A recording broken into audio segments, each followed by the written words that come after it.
Thank you, airplane. It was a nice flight. See you soon. Pam pam. Our hotel.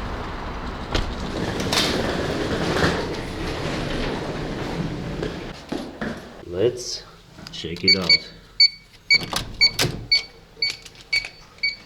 Oh, it's so tiny here. But I have everything I need. The bed is maybe for 2 persons, probably. We have the chart, the Crimea, quite old chart or map. I don't like the view that I have here, because here's just a noisy road. Here we have the mirror. I don't know how to look there, maybe from this side, or yeah, it's in a very strange place. We have the bathroom with the shower. Yeah, everything is so simple here, but it's tiny and it's kind of cozy, so I like it. Alright guys, I have the plan for today. Here's my car and let's go. We are here and we have even the helicopter. Hey, what is that? Wow, some kind of retro car. Well, this one is great. The Rolls-Royce. I don't know the model, but it's so shiny with that chrome. And one more Rolls-Royce. No, it's not a Rolls-Royce, it's a Bentley. Look at this mark. It's a British made, and that one is also the British made. It's not in a good state. I'm in the seat. But this part, the front part, the steering wheel, well, I would say it's in a perfect shape. Alright, let's go.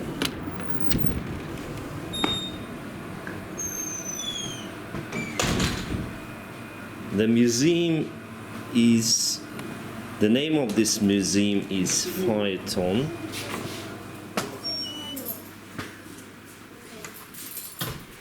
Here you can see the shop. Oh, such a lovely place. Even the airplane model, Phaeton 22. My idea is to film about this plane someday. I mean the real plane. Okay. Фотографировать можно все. Снимать, фотать. Главное не трогать ничего. Да, я понял. Руками. Все, прошу, пожалуйста, проходите. Спасибо большое. Пожалуйста, пожалуйста. Wow.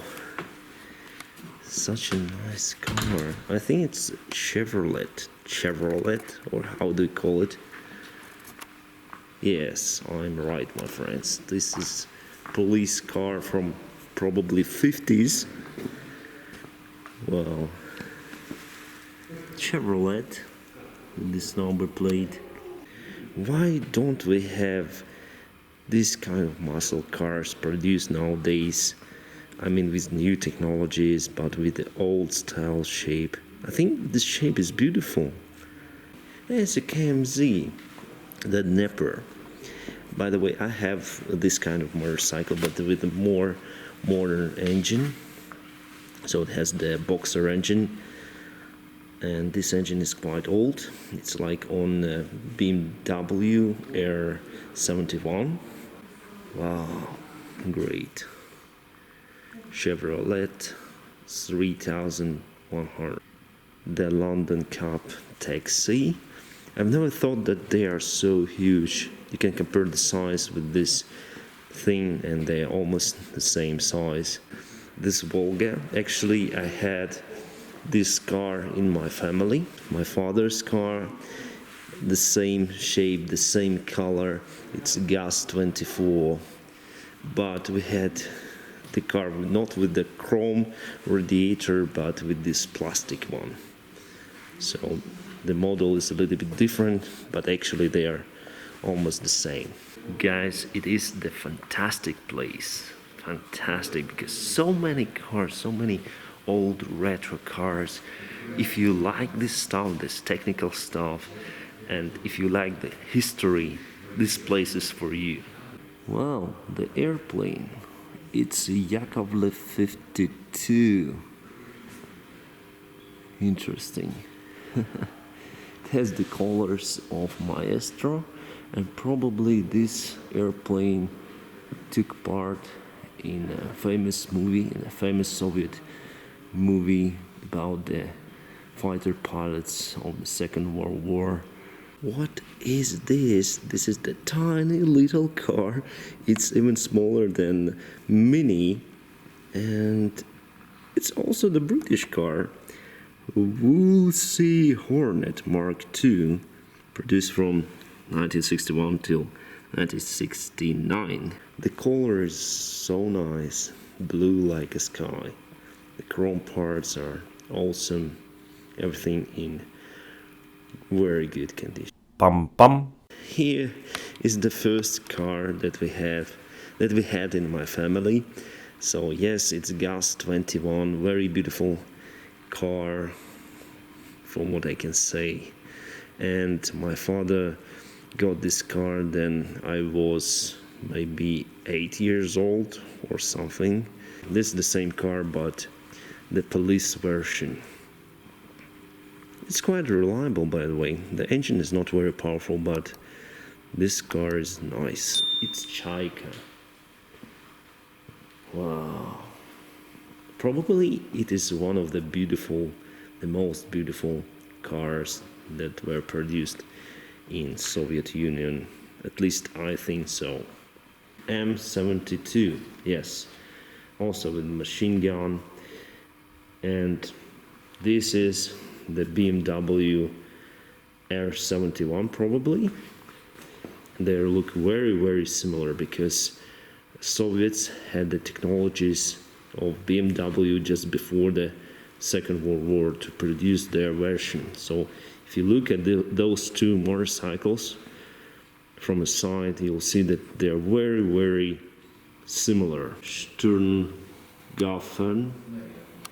the German machine gun, looks very similar to AK-47. If you look at this German gun from the Second World War and you look at AK-47, they are very, very, very similar. Probably one of my favorite cars, it's Kopeyka, was 2101 Zhiguli. My grandfather was driving this car for a very, very long time, and after a while he became old. He just presented me this car. Unfortunately, I sold this car afterwards because it was not in a good condition after so many years. It's kind of pity because nowadays probably I would keep it and restore it at least into this condition. This car is nice actually. It's not safe according to modern safety rules, etc., but I still love this car. So here's almost the same car but just different color, and they put the square shapes into different forms. So here we have 4 lights, just a little bit different shape. Here's a little bit different shape.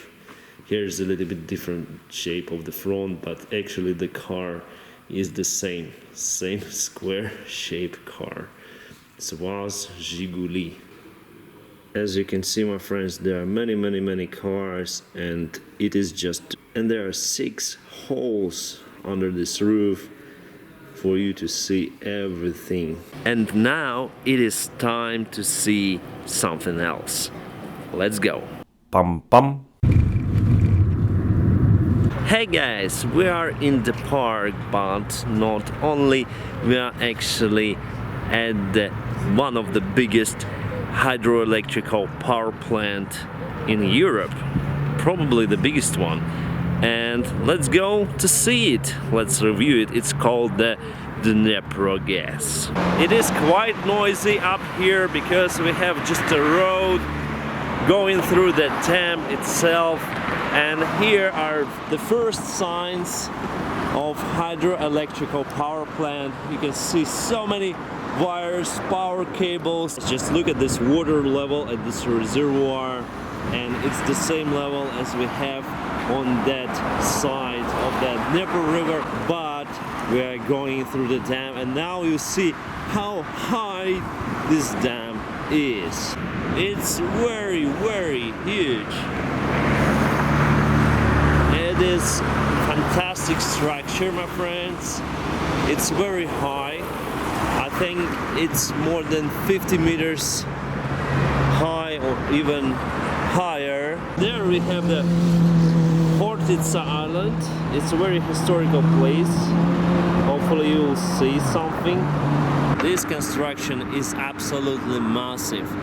I was approaching today for arrival in Zaporizhzhya airport, and I saw this dam, and yes, even from the air it looked so enormously huge. The Dnieper hydroelectric station was built in 2 stages. It was originally built between 1927 and 1932, but was destroyed during the World War II to make the river harder for advancing German forces to cross. It was rebuilt between 1944 and 1950s. The Dnieper hydroelectric station dam is an important crossing of the Dnieper.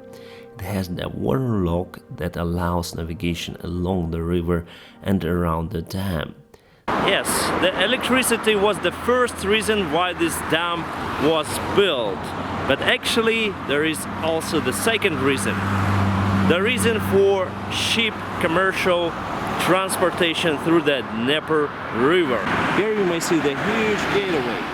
So ship goes inside, the gates close, and the water pumps into it, and the ship just goes from the other side of the dam. And before, it wasn't possible for the ships to go, for the big ships to travel through the Dnieper River. Pam pam. I just arrived to the museum, and yes, I can already see some of the airplanes. Probably MiG-17 or something. Yak-18T, Antonov 2, Mi-1 probably. The entrance is the quarantine measures, so you need to wear the mask. And here's the price. The price is nonsense because it's less than 50 cents, so it's around 30 cents for the visit of this museum.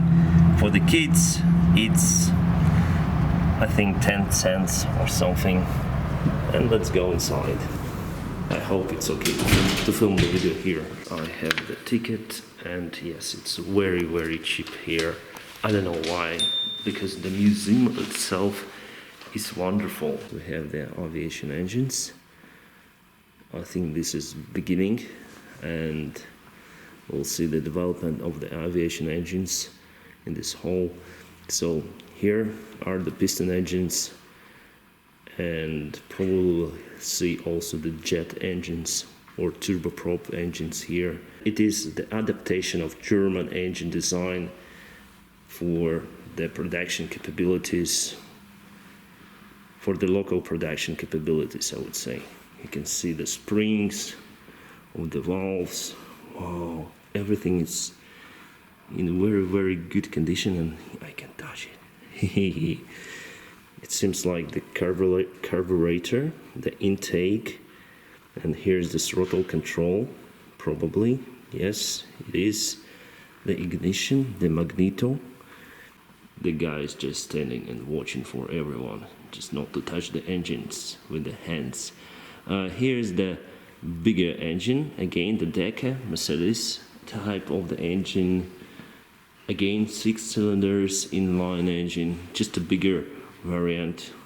We have the Ilya Muromets name here. Probably this was installed on that old airplanes. Those engines were installed on aircraft like this, big bombers with 4 engines. And this is the V-type engine, and it was installed on this kind of airplane. It's P2, so it has the 8 cylinders, and the design of this engine was based on French type. So the French Hispano-Sueza engine was produced entirely from domestic materials. Now we have the radial engine, the Star. Here we have the 5 cylinders. I like this type of engines, and it was installed on this kind of aircraft, the boat, the seaplane, just right here. The more modern engine, the Star again, the M22, that was installed on E16 airplane. The engine is cut for you to see everything inside. So this plate actually lifts this rod, and in its turn it lifts the valve here in its cylinder. Here we have the piston and piston rings, everything. Wow, great thing to see everything inside. The M88B engine, it's the 2-row Star, so it's the inline Star, I would say. So we have 2 rows, like here 9 cylinders, and here also 9 cylinders. Very capable engine and also very powerful. Was installed on the Su-2 aircraft, Sukhoi 2, also was used in the Second World War. And this engine is also bigger than that, but the idea is the same. So here we have the Star, and here we have the Star again in one core. So this is Asha 82 that was installed on La-7, and also it was installed on helicopter Mi-4, as far as I remember. It's very big engine, my friends, very big and very capable. The most successful Soviet pilot, the fighter pilot, was flying on that airplane, La-5 and La-7. They're very, very effective planes. The name of that fighter pilot is Ivan Koshidub, originally from Ukraine.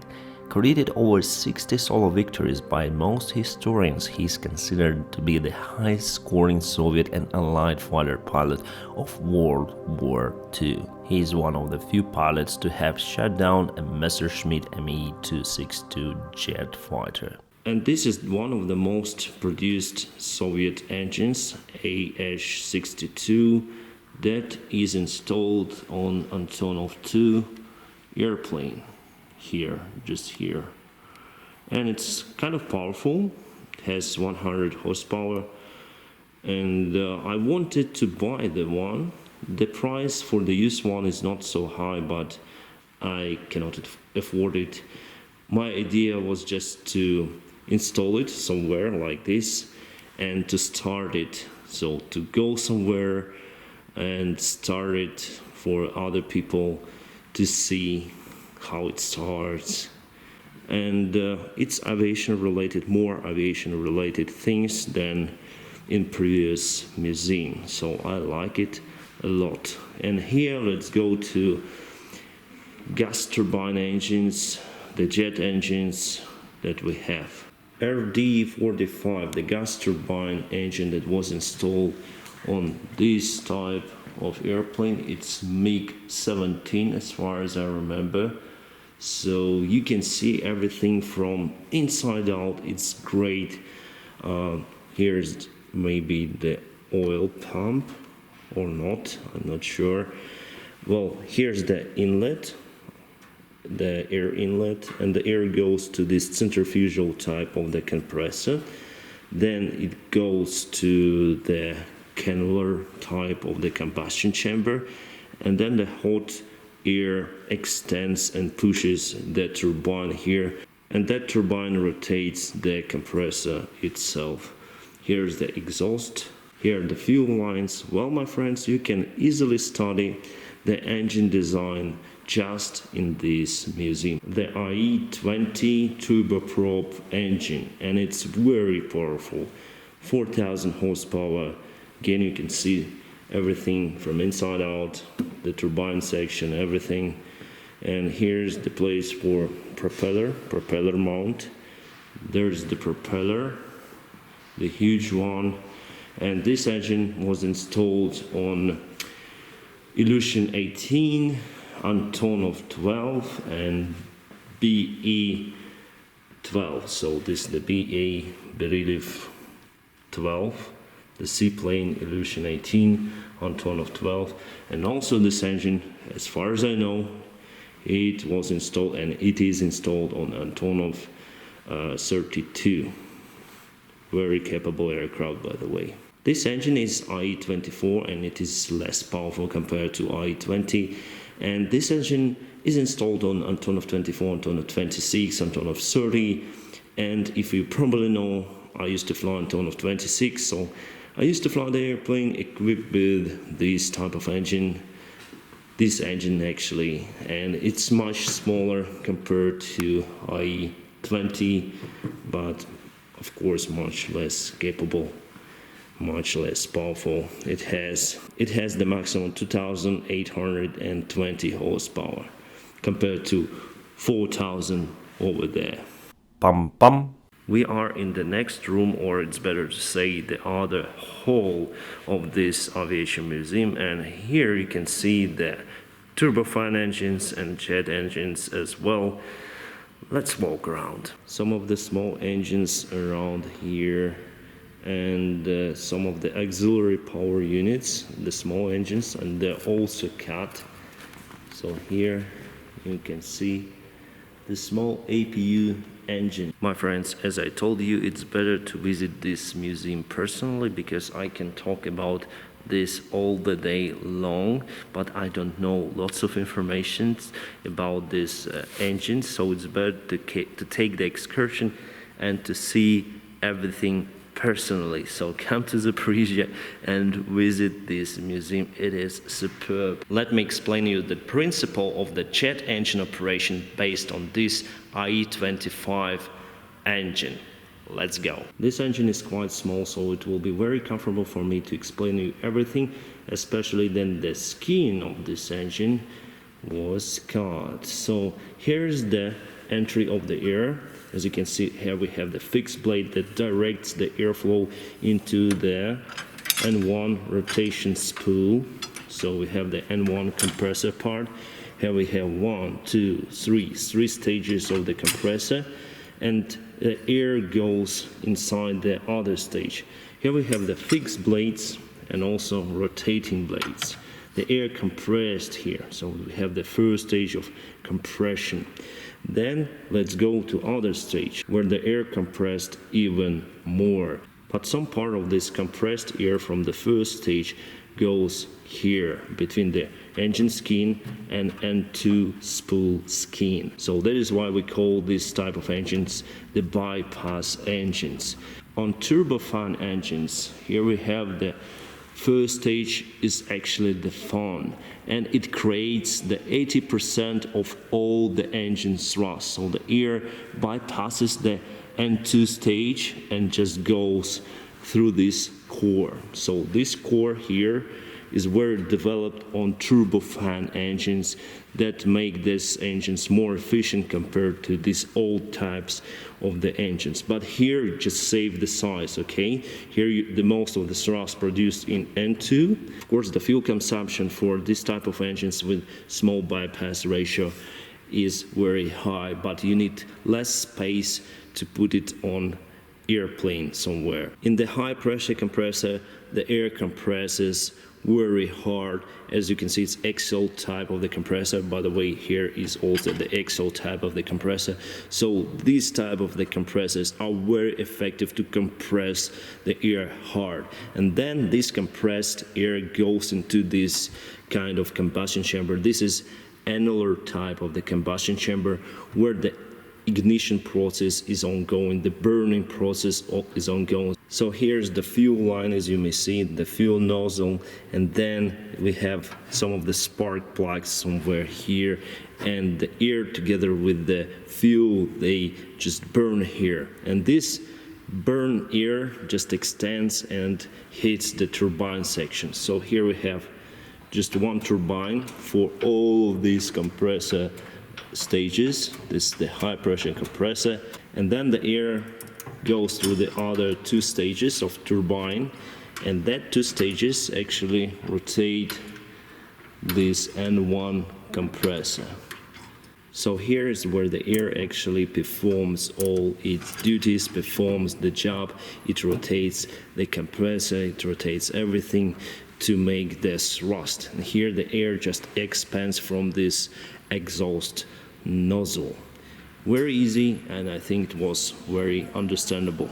And it doesn't matter on engine size, so here you can see the big engine, the D18T that installed on Ruslan, Mriya, etc. The principle is the same as on this small APU engine. Here you can see the compressor, the combustion chamber, the turbine, everything, my friends, is same. The biggest aviation jet engine ever made in Soviet Union. Actually, it's turbofan engine, and it was made here in Zaporizhzhya. It was designed here. It looks very similar to D36 engine, and the name of this engine is D18T. And this engine is installed on Ruslan, Antonov 124, Mriya, Antonov 225. Huge engine, my friends, very huge. Yes, guys, this engine is very, very big. By the way, if you didn't watch my review, my video about the Antonov 225 Mriya, check out on my channel. I'll put the video in the description down below. I went to that aircraft and I did the walk around and inside out check. What we have here are the motorcycles. Wow, nice collection. You guys look happy. By the way, I have the same type of motorcycle, almost the same. I just have the shaft drive to the sidecar. Yeah, we don't have the shaft drive, but on my motorcycle I have. Yes, on the upper floor we have the motorcycle collection. Even though this museum is Motor Siege museum, I still like what I see because I like motorcycles. But of course, first of all, it's about the aviation engines. I'm very glad that my country still produces the aviation engines and airplanes. And I was able to see the history of the aviation engines. My friends, it is fascinating. It is a wonderful museum we have here, and it's very cheap to visit it. But firstly, of course, you need to come to Ukraine. And now I'm going to Hortytsa Island. It's a very historical place, and later I'll tell you why. So yes, I don't want to sit in a hotel room, I want to go somewhere, as always. Okay, I'm now in Hortytsa Island, and I still need to cover for around 2.5 kilometers to reach the old buildings, all the wooden buildings of Kazakh camp. Let's go. Even though we are still in the city, but I can feel that the air here is very, very fresh. And I choose this road for pedestrians and bikes because I like it. I don't want to share the road with the cars. Here we go, my friends. This is Zaporizhzhya siege, and it's old-styled Kazakh warrior camp that used to be here many centuries ago. Of course, now it is a replica. But let's go inside and see it. The earliest record about the stronghold known as siege refers to the one was located on the island of Small Hortytsa, Mala Hortytsa, and was established by Volhynian Prince Dmitro Vishnevsky. The Small Hortytsa island is 20 times smaller than Hortytsa itself, and the first Hortytsa siege existed 6 years, 1552 until 1558. There are few other locations downstream past the rapid Zaporizhzhya area where the Parisian siege was located. In the 1775, the siege was destroyed on the order of Catherine the Great. The Zaporizhzhian Kazakhs, as a result, were displaced, many eventually settling the Kuban River and Caucasus area. These Kazakhs became known as Kuban Kazakhs. A part of the Zaporizhzhian Kazakhs escaped to beyond the Danube to become the vassals of the Ottoman Sultan. Pam pam. The price for the ticket is just 60 hryvnias. It's a little bit more than $2. I met the students from India. Greetings to all my Indian subscribers. And yeah, we're gonna check out everything here. The old tower is here. Used to protect this village, but now we have just a camera to protect it. Here, the watcher is watching you. The big brother is watching you. The church is very big here. Massive. Let's go inside, try to enter through this door. I just found the way to the church. And yeah, this is the church, my friends, from inside. There's someone like it.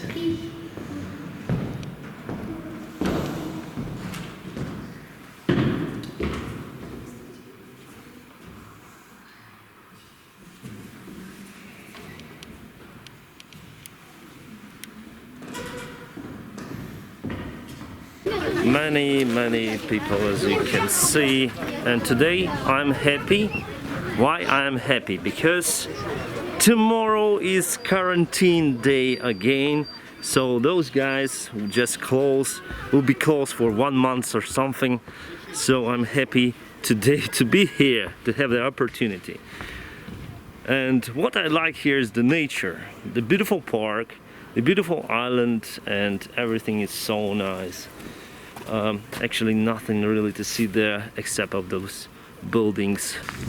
Finally I was able to find a small food shop. My dinner for today is this.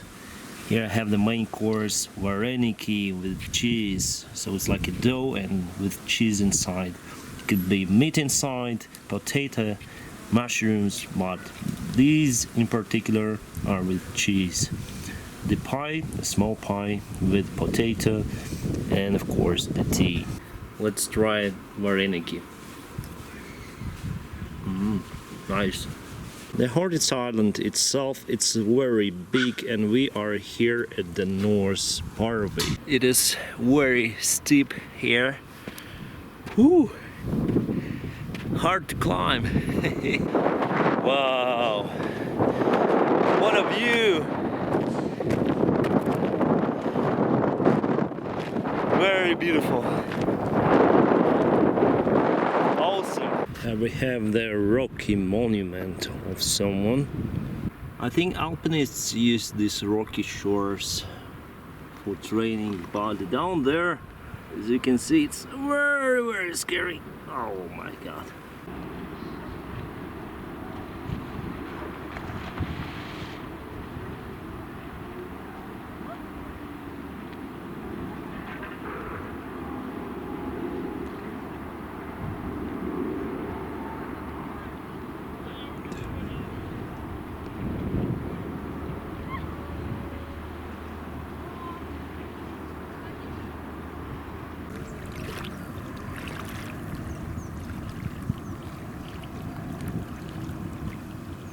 Finally, I'm here, near to this bridge. Oh god, I love my hiking boots. I'm so happy to take them on my day off here. And yes, I hope this bridge has the pedestrian way, otherwise I would have to call the taxi.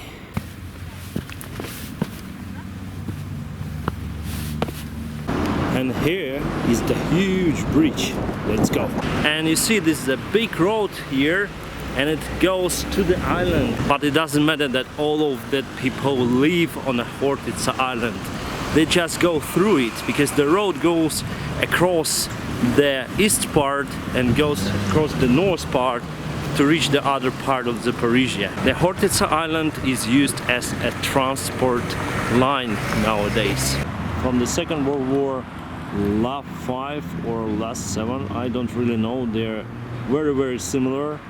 Nice to see it just in the middle of the city.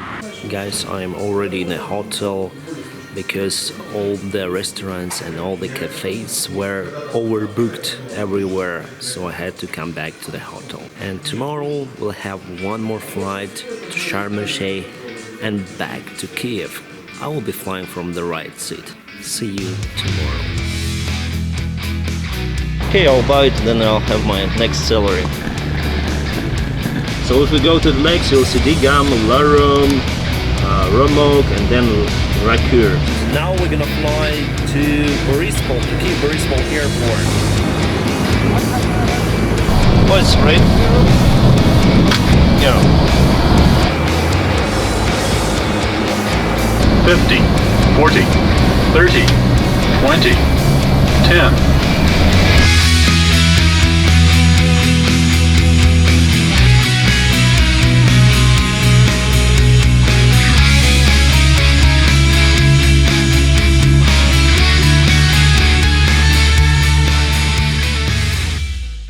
Pam pam.